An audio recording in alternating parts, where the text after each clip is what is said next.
Professor Megori, I'd like to congratulate you on your award. How does it feel? How do you feel tonight on this recognition? Thank you. It's a pleasure to be here to receive the award. I think what's important is the award. I'm receiving it on behalf of thousands of black scientists and inventors whose work have gone largely unrecognized, unnoticed, and credited. And unfortunately, many of us don't know the history of science. And in fact, for those of us who know the history of science, we know that the original pioneers in science and technology were Africans. So this award, for me, I'm accepting it on behalf of those scientists of African descent whose work have gone largely unrecognized. Do you think other Africans, scientists of African descent, have gotten the necessary recognition in whatever part of the world they are based in?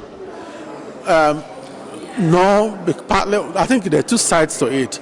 It's difficult for an African scientist to contribute as much as scientists from other parts of the world because they lack the infrastructure and don't get the support. Science is not a project of a single individual, but something that's really done jointly between an individual and society at large. So in Africa, it's difficult for an African scientist to accomplish the same thing as a Western scientist because they don't get the support that they deserve. You're probably a lot more celebrating in America than you are in Nigeria. Are you satisfied with the level of recognition you are receiving in Nigeria? It's not something that's really unique to me. I think I know for a fact that black scientists and African scientists they have gone largely unrecognized. So the issue is not something that really pertains to me exclusively, but something that historically applies to other African scientists. I'll give you, for example, most Nigerians do not know. We tend to have an inferiority complex when we think of technology, and we believe that white people own technology and they are superior when it comes to technological skills. But that's because we lack that sense of knowledge of history. Technology itself and science is the gift of ancient Africans to the modern world. If you know the history of science and technology, you will know that we were the first to pioneer in architecture, engineering, science, medicine, and mathematics. The oldest mathematics textbook known was written by an African named Hermes 4,600 years ago. The most widely reprinted book in history, second most widely reprinted book in history, second only to the Bible, was written by somebody who never traveled out of Africa. His name is Euclid, and he lived in North Africa 2,300 years ago. So I can go on and on. We are the original pioneers in science and technology, and it's just that we are behind during the last 500 years, and so we've developed an inferiority complex and that false belief that we cannot perform as well as non-Africans in science and technology. There's a lot of calls by the Nigerian government for, Western-based Nigerian professionals to basically come back home and develop the country. Is going back to Nigeria an option for you?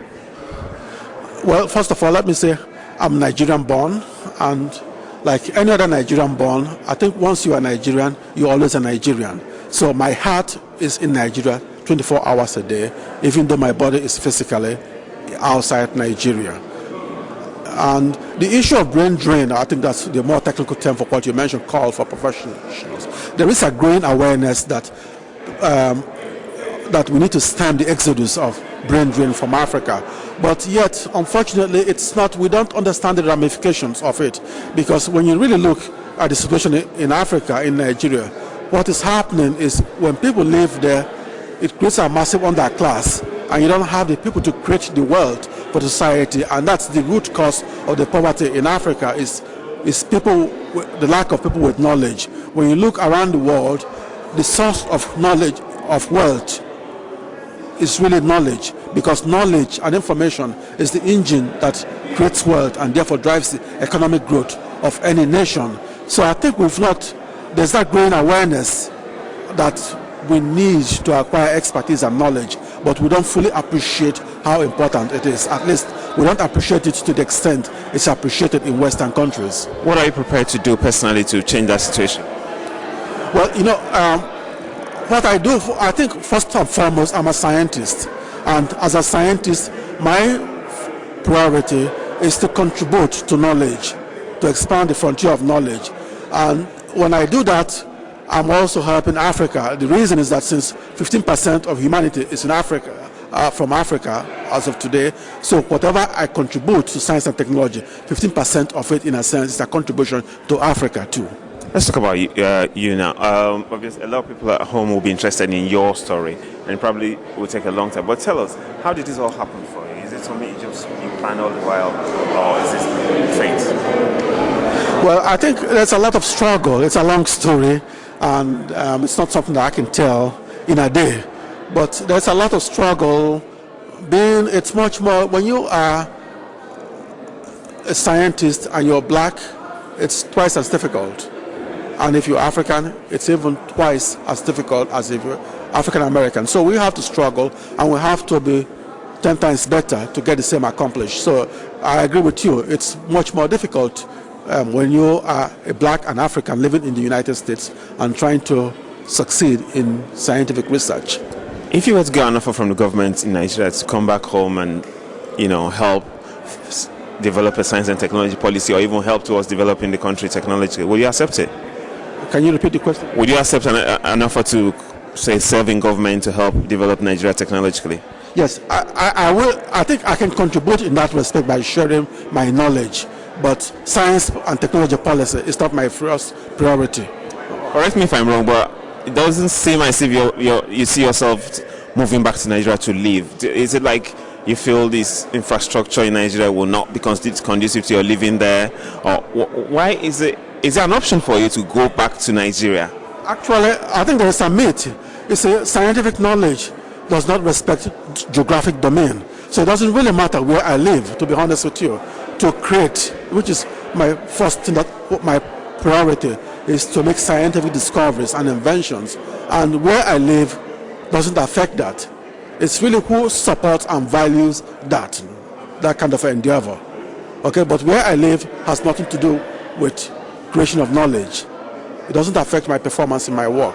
So as a scientist, it's a culture where people do not appreciate and fully support the search for new knowledge. And that's what I am about, searching for new knowledge. I'm like an explorer. I'm like Mungo Park. But I'm not explorer of lands, of rivers and oceans, but I'm an explorer of knowledge and ideas. Now, we like to get personal on this program. Are you encouraging your children to follow in your path? Well, I only have one child, and he's 12, and it's difficult to say what a child is going to do, but he's a very good student, at top of his class, and he has more potential than I do. But I can't say what he's going to do in the future, but so are other kids too. So it's nothing really unique to my son or to myself. It's something, every child has that genius within them, and I think our job as a society is to help harness the genius within each child. I know the American government, in several sectors has recognized your strides, but in your professional circle, do you feel fully accepted as an accomplished professional? Yes and no. I'm more accepted when they do not know that I was black, and it was easy at the beginning. In fact, when I got known the first time, people didn't know that I was black, and there was a lot of surprise and shock when they discovered that I was black. But people get used to it because the work speaks for itself in my own case. Now, I'm trying to correct some impressions we have. Is it true you got an offer from Bill Gates to work for him after that program with that process computational? I can't remember now. Did you really get an offer from Bill Gates to work for him? I received many email and telephone calls from people that work at Microsoft, which is Bill Gates' company also. But I myself, I have my own mind on what I want to do, and I don't think it's possible for me to work under Bill Gates. So. What is that? What do you want to do? What? It's difficult to explain also, but basically, you see, doing scientific research, which is what I do, is also personal. You have to have your own personal vision, and I have my own personal vision. It's not something that I think I can put under somebody else's vision. Now, in our terms, what do you find is the greatest challenge for you? What is that thing you're searching for that you have not achieved yet? Well, I think you question, you try, as somebody who's, as I said earlier, I'm an explorer of ideas and knowledge.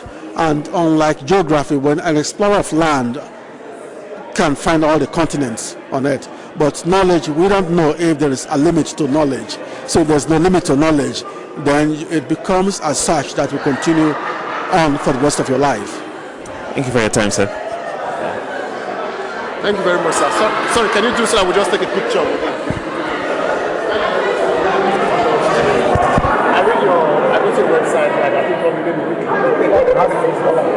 someone actually sent me an email, a link. So I went there because I work in IT here.